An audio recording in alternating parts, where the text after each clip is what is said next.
মানুষের কাছে যাও, একটুও কি তুমি টের পাও? কার পাশা গেছে কার টেবিলে, খেলা যে চলছে কোন লেভেলে।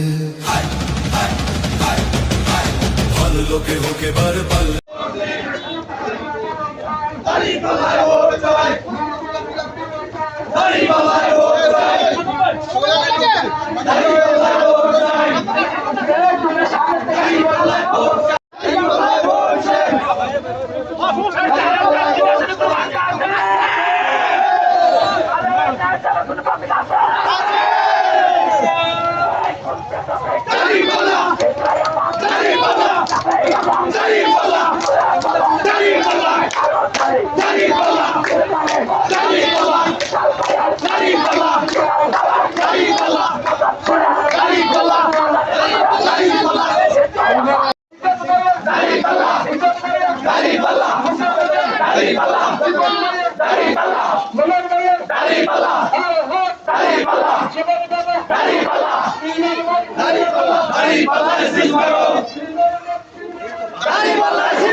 আসো আসো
আপনারা লম্বা সময় আমাদের প্রিয় প্রার্থী ইকবাল ভাই পথ প্রচারণা করেছেন, লম্বা পথ পাড়ি দিয়েছেন। এই জন্য সূত্রপাত উত্তোলনের পক্ষ থেকে আমরা আন্তরিকভাবে জানিয়ে আজকের মিটিংয়ের ভিত্তিতে আমার আলহামদুলিল্লাহ বললাম আমরা দোয়া করে দিচ্ছি তোমার আল্লাহ আলহামদুলিল্লাহ أشهد أن لا إله إلا أنت أستغفرك وأتوب إليك।